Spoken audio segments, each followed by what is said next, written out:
బుచ్చి sir. నిన్న evening చాలా రోజుల తర్వాత, ఎందుకంటే లాస్ట్ 10 days నేను ఊళ్ళో లేను కాబట్టి కొంచెం చూడటం డిలే అయింది. అండ్ వచ్చిన తర్వాత నిన్న వేయించుకొని చూసిన తర్వాత ఆ, ఇది సినిమా కాదు, ఒక జీవితంలో డౌన్ ట్రాడన్ పీపుల్ వాళ్ళ సఫరింగ్ అని ఒక జర్నీలా చేయించావు. సార్. మాకు పెద్ద ప్రపంచాన్ని చూపించినట్లుగా అనిపించింది నేను చూస్తున్నంతసేపు. చూసిన తర్వాత కోలుకోవడానికి, తేరుకోవడానికి సార్. అది చాలా నిద్రలో కూడా అదే ఆలోచనలు, అదే విజువల్స్ అవి కనబడుతున్నాయి. అంటే అంత డీప్ ఇంపాక్ట్ ఇవ్వగలిగావు. అండ్ నీ ఆలోచనలు కానీ, నీ మస్తిష్కంలో నుంచి బయటకు వెలువడిన ఆ కథాంశం కానీ అంత డీప్ ఇంటూ అవర్ హార్ట్స్ అది టచ్ చేసింది. అంటే దాని ఇంటెన్సిటీ, ఆ కథ ఆనెస్టీ, ఆ కథ నిజాయితీ, దాన్ని క్రియేట్ చేసిన నువ్వు కానీ, దాన్ని ప్రజెంట్ చేసినటువంటి విధానం కానీ, అండ్ ఫస్ట్ ఆఫ్ ఆల్ నీకు నేను మనస్ఫూర్తిగా నా అభినందనలు తెలియజేస్తాను. అంటే అది ఒక ఊరి సమస్యగా మొదలైన పోను పోను పోను అది యూనివర్సల్ అయిపోయింది. అది నేషనల్ లెవెల్కి వెళ్ళిపోయి మన భారతదేశం యొక్క ఆవశ్యకత ఏంటి, దాని ప్రభుత్వాలు ఈ స్పోర్ట్స్ పర్సన్స్ని ఎంకరేజ్ చేయటంలో వాళ్ళ బాధ్యత ఏంటి అని తెలియచెప్పినటువంటి ఇది. అయితే నువ్వు తీసుకున్న కథాంశం 89లో కాబట్టి నిజంగా పరిస్థితి చాలా దారుణంగా ఉండేది. అవును సార్. నువ్వు చెప్పిన ఈ ప్రయత్నం డెఫినెట్లీ అందులోనూ ఆలోచింప చేస్తానని అనిపించింది నాకు. అది చాలా మంచి ప్రయత్నం. ఒక సోషల్ మెసేజ్, ఒక దేశానికి సంబంధించి ఒక అవేర్నెస్ కానీ, మరింత సమాయత్తం చేయటం కానీ, ఇవన్నీ కూడా ఈ సినిమా ద్వారా బాగా చెప్పావనిపించింది. అండ్ ఈ సినిమాలు ఇంకా నాకు నచ్చిన అంశాలు ఉంటే కనుక చెప్పాల్సి వస్తే నువ్వు, రామ్ చరణ్ అండ్ ఏఆర్ రెహమాన్ గారు, అలాగే లిరిక్స్ అందించినటువంటి అనంత శ్రీరామ్, అట్లాగే ఎడిటర్ నవీన్ నూలి, ఇంకా ఫైట్ మాస్టర్, స్టంట్ కోరియోగ్రాఫర్గా అనుకోవచ్చు మనం. ఈ కుస్తీలు, ఈ రెజ్లింగ్లు, వీటిని మీకు స్పెషల్గా శ్యామ్ కౌశల్ గారు అండి, విక్కీ కౌశల్ గారు. ఓకే, శ్యామ్ కౌశల్ గారు ఆయన్ని నభాకాంత్ ఎగ్జిక్యూట్ చేసే ఫైట్ మాస్టర్గా ఆయన్ని, అండ్ జానీ మాస్టర్ కోరియోగ్రఫీ, ఇక వీటన్నిటి ఆర్ట్ డైరెక్టర్ గారు రత్నవేలు గారు, ఇలాంటి వాళ్ళందరి కలయికతోటి, వాళ్ళ ఇన్పుట్స్ తోటి అండ్ వాళ్ళ ప్రయత్నాలతోటి అత్యద్భుతంగా రూపుదిద్దుకుంది. ఇది ఒక కళాత్మకంగా వచ్చిందని చెప్పొచ్చు. And it's a timely film. And చరణ్కి ఆర్టిస్టుల పరంగా వస్తే కనుక చరణ్ అయితేనేవి, జగపతి బాబు అండ్ శివరాజ్ కుమార్, ఫెంటాస్టిక్ శివరాజ్ కుమార్, బొమ్మని రాణి, అలాగే అబ్బాయి దివ్యేందర్ కొత్త విలన్గా కానీ ప్రతిదీ చాలా ఫ్రెష్గా ఉన్నారు, కొత్తగా ఉంది. ప్రతి ఆర్టిస్టు చిన్నవాళ్ళు అవని, జూనియర్ ఆర్టిస్టులు అవని, బ్యాక్గ్రౌండ్ ఆర్టిస్టులు అవని, వీళ్ళందరూ కూడా ఒక రియల్గా జరుగుతుంది, ఒక ఇన్సిడెంట్, ఒక సంఘటన జరుగుతుంది, ఒక ఊరి కథ, ఒక మట్టి కథ చెప్తున్నాం అనటానికి ఆ మనుషులు కూడా మట్టి మనుషుల్లాగా రస్టిక్గా అది క్రియేట్ చేయటంలోనూ, దాన్ని తెరకెక్కించడంలోనూ నువ్వు, నీతో పాటు నీ టీం మెంబర్స్ అందరూ, నీ క్రూ కానీ, క్యాస్ట్ కానీ అందరూ చాలా బాగా చేయగలిగారు. ఇవన్నీ చేయటానికి వెనకాల వెన్నెముకలా నిలబడ్డ వ్యక్తి సతీష్ కిలార్ గారు. ఆయన దేనికి నెరవలేదు. ఇదివరకంత గతంలో అన్ని సినిమాలకి ఆయన కొంచెం పరోక్షంగా వెనకుండా నడిపించేవాళ్ళు. ఇప్పుడు తెర ముందుకు వచ్చారు బాహాటంగా ప్రొడ్యూసర్గా. కాబట్టి ఆయన ప్రయత్నం కానీ, ఆయన గుండె ధైర్యం కానీ, దీన్ని నీ మీద పెట్టుకున్న నమ్మకం కానీ, కంటెంట్ మీద ఆయనకు ఉన్నటువంటి విశ్వాసం కానీ, ఇవన్నీ కూడా ఈరోజు సఫలీకృతం అయినాయి. అండ్ అవ్వటానికి మీరు అందరూ ఎంత ప్రయత్నాలు చేసినా సరే తెర మీద కనిపించడానికి రామ్ చరణ్ ఎలా చేస్తాడు అనే దాని మీద ఉంటుంది కదా. మీరు అందరూ బాగా నటించాడని నిన్న వాళ్ళ అమ్మ అంటుంది. బాగా నటించాడు అన్నది కరెక్ట్ సర్టిఫికేట్ కాదు రేఖ, కరెక్ట్ మాట కాదు. జీవించాడు అని అనాలి. నాకు ఆ పాత్రలు ఒదిగిపోయాడు అని నాకు అనిపిస్తుంది. నేను యాక్టర్ నాకు తెలుసు. అవతల క్యారెక్టరు ఏడుస్తూ మనల్ని ఏడిపిస్తే కనుక అది నటన. వాడు ఏడవకుండా కళ్ళల్లో ఆ భావం పలుకుతూ చూసే ప్రేక్షకులు ఏడిపించాడంటే వాడు జీవించినట్లు. నేను అక్కడ ఒక క్యారెక్టర్ చూస్తున్నాను తప్ప చరణ్ని చూడలేదు. పెద్ది కనపడుతున్నాను అక్కడ. పెద్ది తను ఏడవకుండా తన భావోద్వేగాల్ని కళ్ళ ద్వారా చూపిస్తున్నాడు తప్ప ముఖవళికల ద్వారా, మజిల్స్ ద్వారా చూపించట్లేదు. అది చరణ్ స్పెషాలిటీ. అందుకని మనం ఎక్కువ ఇన్వాల్వ్ అయిపోతారు. ఏం నటించాడు అనొచ్చు, చాలా గొప్ప గొప్ప నటులు ఉండొచ్చు, వాళ్ళ సిస్టమ్ వాళ్ళ విధానాలు చేయొచ్చు. కానీ భావోద్వేగాల్ని లోపల ఫీల్ అవుతావు, ఫీలింగ్ని మునిపంట నొక్కి పట్టి ఎక్స్ప్రెస్ చేస్తూ ఆ కళ్ళ ద్వారా పలికించడం, అది చూసి మనకి అరే నువ్వు ఏడిస్తే బాగుంటుందిరా అనొచ్చు, కానీ మనకి గుండె పిండేస్తుంది. మనం ఏడలేని సిచ్యువేషన్స్, కానీ ఏడిస్తే బాగుంటుంది అనిపిస్తుంది. ఇట్లాగా టోటల్గా అరెస్ట్ చేసేసి తను చూపించిన విధానం, ఎస్పెషల్లీ అప్పల్ సూరి మరణం దగ్గర నుంచి తన మోటివేట్ అయిన ఇది నుంచి ఇంకా సినిమా గ్రిప్పింగ్ వెళ్ళింది, అవును సార్. ఇంకా డీవియేషన్ లేదు. అవును. అది చాలా చక్కగా పరిపూర్ణంగా సఫలీకృతమైనట్లు. అది అక్కడ తను చాలా బాగా ప్రజెంట్ చేశాడు, పెర్ఫామ్ చేశాడు. ఎక్సలెంట్. అంటే నా బిడ్డ కాబట్టి ఇంకా ఎక్కువగా చెప్పాలని అనిపించిన కొంచెం అడుచుకుంటూ మాటలు వెతుక్కుంటూ పొందిగ్గా మాట్లాడుతాను, కానీ అది నీలాంటి చూశాడు కాబట్టి నువ్వు చెప్పాలి. సార్ మీరు మాట్లాడగలదు సార్, ఎందుకంటే సార్ ఇప్పుడు ప్రపంచం అంతా మాట్లాడుతుంది సార్ చరణ్ సార్ పర్ఫార్మెన్స్. పెద్ద అంటే చరణ్ సార్ అంటే పెద్ద. ఎందుకంటే సార్ ఈరోజు అందరూ ముత్త కంఠంతో అనేది ఒకటి సార్, ఏంటంటే ఏం పెర్ఫామ్ చేశారు అందరూ చిరంజీవి అంటున్నారు సార్. చిరంజీవి అండి సార్. హాస్పిటల్ సీన్లో చరణ్ సార్ పర్ఫార్మెన్స్ అంటే మీరు అన్నారు చూసారా, అంటే ఆయన ఫేస్లో బాధ ఉంటుందండి, కానీ మనకి ఆడియన్కి మాత్రం గుండె మెలిపెట్టేసినట్టు. నేను చరణ్ గారు అందరూ మనం ఐమాక్స్కి వెళ్ళాం సార్. ఐమాక్స్కి వెళ్తే మొత్తం థియేటర్లో సీట్లో ఉన్న వాళ్ళందరూ బ్యాగ్ తిరిగి ఇలా బెండ్ చేసి నీస్ మీద అన్నా నీకు నేషనల్ అవార్డు అన్నా అని అరిసారండి. ఈ ఇంట్లో చరణ్ గారి పెర్ఫార్మెన్స్కి నేషనల్ అవార్డు వచ్చంటే నాకు అంతకన్నా హ్యాపీ ఉంటుంది సార్. అంతకు మించిన సంతృప్తి ఇచ్చేసాడు. ఒక తండ్రిగా, ఒక నటుడిగా అంటే మళ్ళీ సీనియర్గా, తోటి నటుడిగా, కాంటెంపరీ నటుడిగా నాకు నిజంగా చరణ్ గర్వకారణం. అండ్ నేను ఎంత తక్కువ మాట్లాడితే అంత మంచిది, ఎందుకంటే ప్రేక్షకులు వాళ్ళే మాట్లాడేసారు నా బిడ్డ గురించి.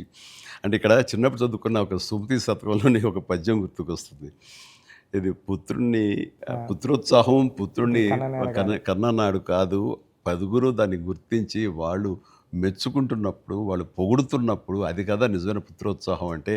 దాని అర్థం తెలిసొచ్చింది, ఇప్పుడు అనుభవపూర్వకంగా తెలిసొచ్చింది. And I'm really proud of my son, Charan. I love him. And then ఇక అదర్ క్యారెక్టర్స్ మీరు కన్సిడర్ చేసింది కానీ అది కానీ అప్పల్ సూరి క్యారెక్టర్ జగపతి బాబు టోటల్గా ట్రాన్స్ఫార్మ్ అయిపోయాడు. జగపతి బాబు అని తెలియకోవడానికి అతని కళ్ళు, ఆ తర్వాత అతని వాయిస్ వింటే కానీ అర్థం కాదు. మీ ఇంటర్వ్యూల ద్వారా నాకు తెలిసిపోయింది కాబట్టి, ఆ గెటప్ చూశాను కాబట్టి అయింది, కానీ నిజంగా ఎవరైనా కొంచెం కొత్త వాళ్ళు చూస్తుంటే కనుక అతను గుర్తుపట్టలేనంతగా ట్రాన్స్ఫార్మ్ అయిపోయాడు. మనకి జగపతి బాబు కనపడకుండా మీరు అప్పల సూర్యునే మీరు కనిపించేలా చేయటం అనేది మీ కాన్సెప్ట్, మీ డిజైనింగ్, అది చాలా అద్భుతంగా చేసి తను కూడా చాలా అవును సార్. మీరు అన్నట్టు ఒదిగిపోయాడు. అవునండి, మీరు అన్నట్టు అప్పల్ సూరి క్యారెక్టరే ట్రిగ్గర్ చేస్తారు సార్ కథకి. ఏ ఎమోషన్ కావాలో అప్పల్ సూరే జెండా పట్టుకొని పెద్ద చేతిలో పెడతాడండి, అక్కడ నుంచి పెద్ద తీసుకుని ట్రావెల్ అవుతాడు సార్. అది కరెక్ట్ సార్, మీరు ఏదైతే చెప్పారో అది. అందుకే అలా సార్ అప్పల సూరి క్యారెక్టర్ అన్న డ్రైవ్ చేయబట్టే లాస్ట్లో స్టేషన్ కూడా అప్పల వాళ్ళ అయింది సార్. అది చాలా మంచి ట్రిబ్యూట్. అది అక్కడ కూడా చరణ్ పెద్ద అన్నామని అంటే పెద్ద అనేది ఆ క్యారెక్టర్ గ్రేస్, ఆ క్యారెక్టర్ చాలా బాగా. తర్వాత శివరాజ్ కుమార్ శివన్న ఆ క్యారెక్టర్ ఒప్పుకొని చేస్తాననటం అనేది ముందు అసలు ఫస్ట్ సక్సెస్ నీకు, అది అదృష్టం నీకు. అంటే అంత మంచి మనిషి, అంత మంచి యాక్టర్, దాంట్లో ఒదిగిపోయి చేశాడు. చరణ్ని అదవాయించాలి, గదవాయించాలి, తిట్టాలన్నా సరే అంత స్టేజ్ ఉన్న వ్యక్తి. అతను అంటుంటే కూడా మనకి తండ్రి ఫీలింగ్ వచ్చింది కాబట్టి అది చాలా బాగుంది. అది జాహ్నవి క్యారెక్టర్, ఆమె క్యారెక్టర్ వరకు, ఆ సాంగ్స్ వరకు ఎక్సలెంట్. తర్వాత ఫైట్ కంపోజిషన్స్ కానీ అవి కానీ ఎక్సలెంట్. ముఖ్యంగా క్రికెట్ అనేది మనం గిమిక్గా చేయొచ్చు, అయిపోతుంది, కానీ కుస్తీ రెజ్లింగ్ అనేసరికి ఏమవుతుందంటే బాడీ ట్రాన్స్ఫర్మేషన్ కానీ దానికి తగినట్టుగా మనిషి మారిపోవటాన్ని అన్ని రకాల చేసిన ప్రయత్నాలు కానీ, అది ఓవర్ నైట్ కాదు. చరణ్ ఇంట్లో ఎలా కష్టపడేవాడు, ప్రతిరోజు నేను విట్నెస్ చేసేవాడిని. నైట్ ఎర్లీ మార్నింగ్ లేచి 5 లేచి వాడు 6 to 7 చేసి 9 o'clock మీ సెట్కి వచ్చిన తర్వాత మళ్ళీ నైట్ నువ్వు 9 కుదులుతావా 8 కుదులుతావా వచ్చి నీరసంగా వచ్చి కూర్చుని పోయి మళ్ళీ కాస్త సూప్ ఏదో తాగి మళ్ళీ జిమ్కి వెళ్ళిపోయేవాడు. చాలా కష్టం. పైగా అంతా ఆ 70 days వెజిటేరియన్ మీదే ఉన్నాడు. ఉండి ప్రోటీన్ కోసం ఎంత ఇదంటే హై ప్రోటీన్ కావాలి, నాన్ వెజిటేరియన్ తినకూడదు. దానికోసం ఎలా కష్టపడ్డాడు, ట్రెడ్మిల్లో జిమ్లో ఎలా ఇదయ్యాడు, అనేది చూస్తుంటే అబ్బా ఇంత అవసరమా, ఇంత కష్టపడాలా, మనం చేసాం కష్టమైన క్యారెక్టర్లు, రిస్కులు చేసాం, కానీ ఇంత చేస్తున్నాడు ఏంటి, దీని ప్రతిఫలం ఎలా ఉంటుంది అంటూ వాళ్ళ అమ్మ అయితే భగవంతుడిని దండం పెట్టుకుంటూ కోరుకుంటూ ఇంత కష్ట ప్రతిఫలం రావాలని. ఎందుకంటే అంత కష్టపడి జనం ఆమోదం పొందకపోతే మొత్తం అంతా ఇదైపోతుంది, వ్యర్థమైపోతుంది. ఇంకా కష్టపడితే ఇంతైనా ప్రతిఫలం అనే ఒక డిసప్పాయింట్మెంట్ వస్తుంది. కానీ ఇప్పుడు ఏంటంటే ఎంత కష్టపడితే అంత ఎప్రిసియేషన్ వస్తుంది అనేది ఈ పెద్ద క్యారెక్టర్ తన కష్టపడినందుకు, జనాలు దీన్ని యాక్సెప్ట్ చేసి వెల్కమ్ చేస్తున్నందుకు, నీరాజనలు పలుకుతున్నందుకు హ్యాట్స్ ఆఫ్. సార్ నా ఫేవరెట్ ఏంటంటే సార్, ట్రైన్ దగ్గర లెగ్ పెట్టడానికి బిఫోర్ వచ్చి ట్రైన్ ఇలా పట్టుకొని రెండు ఇలా పట్టుకొని ఒకసారి బయటకు వస్తారు కదండి ఫ్రేమ్లో, అప్పుడు చరణ్ సార్ ఎక్స్ప్రెషన్ ఉంటుందండి, కళ్ళు అలా మూసి ముందండి జస్ట్ అలా ప్లెయిన్గా శూన్యంలోకి అలా చూసి అప్పుడు లెగ్ పెట్టడం స్టార్ట్ చేస్తారండి. అప్పుడు అందరూ క్లాప్స్ అక్కడే కొట్టేస్తాను సార్. అంటే అలాంటి అంటే చరణ్ సార్ అంత ఇన్వాల్వ్ అయిపోయారు సార్. అంటే ఈ కథ చెప్పడానికి కూడా మేము కారణం జనరేషన్ని ఇన్స్పైర్ చేద్దామనండి. అంటే మేము ఇప్పుడు స్కూల్స్కి వెళ్తాం కదా సార్, అప్పుడు స్కూల్స్కి వెళ్తే స్కూల్ అంటే క్లాస్ రూమ్ బ్లాక్ బోర్డేనా, వాని వెనకాల ఒక ప్లే గ్రౌండ్ కూడా ఉంటుంది దాని వెనకాల అని చెప్పడానికి ట్రై చేస్తాం సార్ ఇద్దరు. అంటే ఆట స్థలం అంటే అమ్మ కడుపులో ఉన్న 9 months ఆడుకోవడానికి ఉంటుంది గ్రౌండ్. బయటకు వచ్చిన తర్వాత స్కూల్లో పిల్లలకి ఇప్పుడు చూస్తాం సార్, ఏ స్కూల్కి గ్రౌండ్ ఉంది సార్, బిల్డింగ్స్ ఉన్నాయి అంతండి. అది చెప్పడానికి ఇన్స్పైర్ చేద్దాం, ఏదో మంచి మాట చెప్పి. ముఖ్యంగా ఈ కార్పొరేట్ ఎడ్యుకేషన్ సిస్టమ్ వచ్చేసిన తర్వాత అండ్ ఎంతసేపటికి మార్కులు అనే దీంట్లో ఇంకా అసలు ఫిజికల్ యాక్టివిటీ లేకుండా పోతుంది. అందులో ఇప్పుడు ఈ బొమ్మని రాని ఒక మాట అంటాడు, చేతిలో వచ్చేసింది సార్ అంటాడు, అందులో ఎన్నో ఆటలు ఉన్నాయి సార్, ప్లే గ్రౌండ్ ఎవరు వెళ్ళట్లేదు సార్ అని. కానీ ప్రభుత్వాలు ఇప్పుడు మీరు అన్నటువంటి ఈ పరిస్థితి ఒకప్పుడు ఉండేది, కానీ ఇప్పుడు రాను బెటర్ అవుతుంది అన్నది. అవును సార్, చాలా బాగుంది సార్. ఇప్పుడు బట్ ఇంతకంటే ఇంకా గట్టిగా రావాలంటే మీరు ఇచ్చినటువంటి సలహా, సినిమాలు పెద్ద సినిమాలో ప్రభుత్వాలు సహకరించాలి, సర్కారు వాళ్ళు ముందుకు రావాలి. కాబట్టి ఈ సినిమా ఒక అవేర్నెస్ తీస్తుంది, ఒక ఎడ్యుకేషనల్ ఫిలిం పెద్ది, ఒక ఇన్స్పైరింగ్ కంటెంట్ ఉన్న సినిమా పెద్ది. ఈ సినిమాలో బిడ్డలకి మనం ఏమి ఇవ్వాలి, ఎలాగ మోటివేట్ చేయాలి, ఎలాగ ఇన్స్పైర్ చేయాలి, వాళ్ళు ఎలాగ పెంచాలి అనే దాని మీద ప్రతి ఒక్కళ్ళు ఫోకస్ పెట్టి స్ఫూర్తి పొందాలని మాత్రం నేను మనస్ఫూర్తిగా కోరుకుంటున్నాను, విష్ చేస్తున్నాను. Thank you sir, thank you sir. నేను సినిమా చూస్తూ ఏఆర్ రెహమాన్ గారి కంట్రిబ్యూషన్ ఎలా ఉందని చూడటంలో సౌండ్ని పెర్ఫెక్ట్గా వాడుకుంటారండి. అంటే ఆర్ఆర్ అంటే ఓన్లీ ఇంకా ఊకదంపుడు కొట్టేసి, ఎలివేషన్స్ కొట్టేసి ఆ రకంగా కొంచెం ఒరవడి ఇప్పుడు కొనసాగుతున్నా కొన్ని చోట చెల్లుతుంది. బట్ అన్ని వేళలా అది కరెక్ట్ కాదు. ఇది మన మనసులోని ఫీలింగ్ని బట్టి ఆయన కొడుతున్నాడని నాకు అర్థమైపోతుంది. గుండెని పిండే విధంగా మరింతగా ఆయన మనల్ని ఇన్వాల్వ్ చేస్తున్నాడు, మనకు ఆ ఫీలింగ్ని ఇవ్వగలుగుతున్నాడు. పెద్దలో పరిపూర్ణమైన న్యాయం చేశాడు. చెప్పాలంటే ఆయన మెయిన్ పిల్లర్గా అనుకోవచ్చు మనం. మీరు అనుకోండి మీ కంటెంట్ సార్, అంటే హీరో ఉండి ఎలివేషన్ ఇవ్వడం వేరు సార్. నేనేమనుకున్నాను, చరణ్ గారు లేకుండా చరణ్ గారు స్టాచ్యూ చూపించి ఎలివేషన్ ఇద్దారు అనుకున్నాను సార్. అది అక్కడ కూడా రెహమాన్ గారు అలా లేపారు సార్, లేపారు మామూలు కాదు సార్, చాలా ఉంది. పైగా ఇది అఫ్కోర్స్ మీరు ఇంటర్వ్యూస్లో మీరు అన్నారు, రెహమాన్ని ఎలా ఒప్పించావని చరణ్ చెప్తుంటేను అక్కడికి వెళ్ళిన బాడీ లాంగ్వేజ్ బట్టిను ఎవరైనా సరే అది. బట్ ఎవరికైనా సరే నువ్వు చెప్పే కంటెంట్ ఉంది, అది మెయిన్. కొంచెం విజ్ఞత, కొంచెం అవగాహన, ఆ సెన్స్ ఉండే ఎవరికైనా సరే ఆ కంటెంట్ నువ్వు చెప్పగానే దానికి డెఫినెట్లీ ఆమోదయోగ్యం, ఆమోద ముద్ర పడిపోతుంది. డిఓపి గారు అయితే ఆయన చాలా బాగా చూపించాడు. నువ్వు ఏదైతే ఒక మట్టి కథ అనుకున్నావో, రస్టిక్ అనుకున్నావో, ఏమంటే ఆ రఫ్నెస్ అది మొత్తం కనిపించేలా చేశాడు దాన్ని. Did his job very well. And తర్వాత ఇంకా మీ నవీన్ గారు అయితే టీజర్ దగ్గర నుంచి ట్రైలర్ దగ్గర నుంచి ఆగలేక ట్రైలర్ కూడా నేను దాన్ని చెప్పేశాను ముందు, అద్భుతంగా ఈయన కటింగ్. తర్వాత నాకు బాగా నచ్చింది ఆ డిజాల్వ్ అయ్యి వస్తుంది క్రికెట్ దగ్గర నుంచి రెజ్లింగ్కి. ఇవన్నీ ఇంటర్ రిలేటెడ్గా ఉంటాయి అని నేను చెప్పినట్టుగా చెప్పడం అనేది తన ఇది. అండ్ ఎన్ని చోట్ల బట్ సినిమాలో నెరేషన్లోనే మీరు బ్యాక్ అండ్ ఫోర్త్ వెళ్ళి చెప్తారు. ఇది అంటే బొమ్మన్ ఇరానీని ప్రేక్షకుని చేశారు.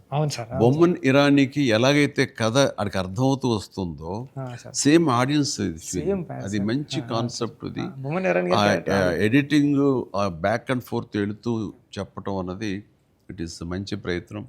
And that way my heartfelt appreciation to Naveen నోలీకి. అలాగే ఆర్ట్ డైరెక్షన్ గురించి ప్రత్యేకంగా చెప్పలేదు. అన్నీ కూడా పెర్ఫెక్ట్గా ఆ హార్మోనీ ఉంది. ఒకటి ప్రత్యేకంగా అయ్యి ఏంటిది అనట్లేదు, అన్నీ కథలో ఇమిడిపోయే విధంగానే ఉన్నాయి. ఎగ్జాక్ట్లీ. ఆ యంగ్ విలన్ దివ్యందు వీళ్ళందరూ కూడా చాలా బాగా కంట్రిబ్యూట్ చేశారు. లాస్ట్లో కూడా బొమ్మన గారు స్టాచ్యూ చూడకుండా వెళ్ళిపోదాం, చరణ్ గారిని కలవకుండా వెళ్ళిపోదాం అంటాడండి. చరణ్ ఎందుకు నేను కలవకూడదు అనుకున్నాడు బొమ్మని రాణి అంటే అంతే. ఆ గుడ్ ఫీలింగ్ అలా ఉండిపోవాలంటే కలవకుండా ఉండటమే కరెక్ట్. లాస్ట్ ఫేజ్ వరకు కూడా అలా కూర్చొని చూస్తున్నారు సార్. లాస్ట్లో కూడా ట్రైన్ని ఎలా ఎక్కి ఆగి కొట్టాను చరణ్ అంటే ట్రైన్ వచ్చింది కదా, అవును సార్. మరి ట్రైన్ ఉంది కదా ఎందుకు నడిపించావే బాబు అంటే మేము పడ్డ బాధ మీకు తెలియాలి. బాగుంది, మంచి సమ్మప్, అది బాగుంది. అంటే పెద్దిగాడి కోసం ఆ రోజు బండి ఆగింది సార్. మా జీవితాలు మొదలయ్యాయి. మాకు స్కూల్ వచ్చింది, వైద్యం వచ్చింది, సర్కారు వచ్చి మా అవన్నీ క్రిస్ప్గా చాలా బ్యూటీతో పట్ట అన్ని తర్వాత అండి లాస్ట్లో మళ్ళీ వస్తారు కదండి చరణ్ గారు స్క్రీన్ మీదకి పెద్ద అరుస్తాడు కదండి. అది ఎక్కడ బర్ణ వల్ల తెలియలేదండి ఎవరికైనా. బొమ్మన్ గారికి గట్టిగా పట్టుకుని పెద్ద అని అరిస్తే అప్పుడు కొండల మధ్యలో కుక్కను పట్టుకుని వెళ్తూ ఉంటారు. డిసప్పర్ అయిపోయి అనుకోకుండా గుడ్ ఫీలింగ్. పుడతామేటి మళ్ళీ చూస్తావేటి మళ్ళీ ఇలాంటి సినిమాని ఇలాంటి సినిమాని మళ్ళీ చూస్తావేటి అనిపించింది. అది ఫెంటాస్టిక్. సతీష్ గారికి ఇది ఒక ప్రౌడ్ ఫిల్మ్ ఇది. అండ్ ఆయన ప్రైడ్. ఆయన ఇంకా తర్వాత బోర్డు సినిమాలు తీయచ్చేమో కానీ ఇది ఇచ్చేటటువంటి సాటిస్ఫాక్షన్, ఇది ఇచ్చే గుర్తింపు, ఇది ఇచ్చిన రెస్పెక్ట్ కానీ అది సతీష్ గారు యూ డిజర్వ్ దిస్. అండ్ దీని వెనకాల మీ సపోర్ట్, మీ ఇలాంటి సినిమా తీసినందుకు నాకు కూడా చాలా ప్రౌడ్. సార్ మీరు ఒప్పిన టైంలో చెప్పారు సార్ నాకు, డబ్బులు ఎలాగైనా వస్తే రెస్పెక్ట్ సంపాదించి ఫస్ట్ అని. ఈయన డబ్బులు ఎలాగైనా సంపాదించుకుంటారు. ఆయన ఉన్నటువంటి కన్స్ట్రక్షన్ అయితేనే, అనుకున్నటువంటి డిజిటల్ ఐటీ వలన అయితేనే. కానీ ఈ సినిమా ద్వారా గుర్తింపు, ఒక రెస్పెక్ట్ వచ్చింది. అది ఈయన ఫుల్గా ఎంజాయ్ చేస్తున్నారు. బికాజ్ ఆయన సపోర్ట్ ఈ సినిమాకి అంతగా ఇచ్చారు. నువ్వు అనుకున్నవన్నీ కూడా ఆయన నీకు అమర్చారు. ఈయన పూర్తి న్యాయం చేశారు ఆయన. సతీష్ సార్కి నాకు లైఫ్లో ఫస్ట్ మూవీ అన్నట్టు సార్. ఇది వృద్ధికి ఇది ఎప్పటికీ మర్చిపోలేము సార్ ఈ రిలేషన్ని. దీనంతా నువ్వు చేస్తావే, నువ్వు ఆ టైప్ ఆఫ్ మా ఆలోచన డైరెక్టర్ సార్. మీరు నాకు ఉప్పిన ఇచ్చారు సార్ ఫస్ట్. చరణ్ సార్ ఏమో పెద్ద ఇచ్చారు సార్. మీతో కూడా ఒక ఛాన్స్ అవ్వండి సార్, చేస్తాను ఎప్పుడైతే అప్పుడు. నువ్వు అలా పరిగెత్తమని తూకమని వైర్లతో అంటే అయ్యో సార్ మీరు ఇప్పుడు కూడా చేస్తున్నారు సార్. ఇప్పుడు వైర్లు కడుతుంటారు, పైకి లేపుతుంటారు, పల్టీలు కొట్టిస్తుంటారు. మొన్న శంకర ప్రసాద్ దీంట్లో కూడా చేశాను. పని అవసరం వచ్చేసరికి దేనికి నెరవం, దేనికి వెనకం చేసే పరిస్థితి లేదు. ఇంకా ఒకసారి ఎన్ని వైర్లు కట్టి అన్నీ ఇవైపోయింది, కవిలిపోయింది. చరణ్ చూశాడు ఇంట్లో, ఏంటిది అన్నాడు. వైర్లు కట్టి లేపారు. ఇంకా వైర్లు ఇంటికి కడుతున్నారా? వాళ్ళు పిలిచి డాంగ్ ఎలా కష్టపడతారంటే మీరు అది అని తిట్టాడు. మరి లేదరా వాళ్ళు కాదురా డూప్ సరిగ్గా చేయలేదని ఆయన తీసేసి నేనే చేశాను రా షార్ట్ అని వాళ్ళు అదే అన్నారు. డాడీ చేస్తానన్నారు అని. అంటే చరణ్ ఇందులో ఎంత కష్టపడ్డాడు అనేది నేను చెప్పాల్సిన అవసరం లేదు. ఆడియన్స్ ఆల్రెడీ వాళ్ళ క్యారెక్టర్ ద్వారా వాళ్ళే గుర్తించారు.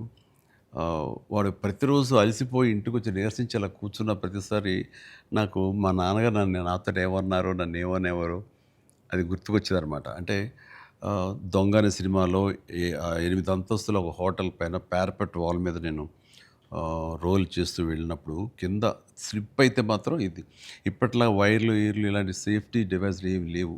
మొండితనంతో చేయటం అనమాట. అట్లాగే ట్రైన్ కింద పడుకొని గోండా సినిమాలో వెళ్తుంటే ఒక 3 ఇంచెస్ ఎవేగా బాడీ లూజ్ అయితే కంకరాలు కొట్టుకుపోయేవి. నా బలంతో ఉండాలి తప్ప ఇంకో హార్నెస్ కానీ అది కానీ లేదనమాట. ఇవన్నీ మా నాన్నగారి దగ్గర నుంచి చూసి ఇంటికి వచ్చేసి చాలా బాధపడేవాళ్ళు. తిట్టేసి ఆడి కోపంలో బాధ ఎలా ఉంటుందంటే బూతులు ఇచ్చేసేవారు. అలా చేయాలా అంటే ఏదో కొంచెం చెప్పకూడదు కొంచెం అలా తిట్టేసేసి ఆయన చేసేవారు.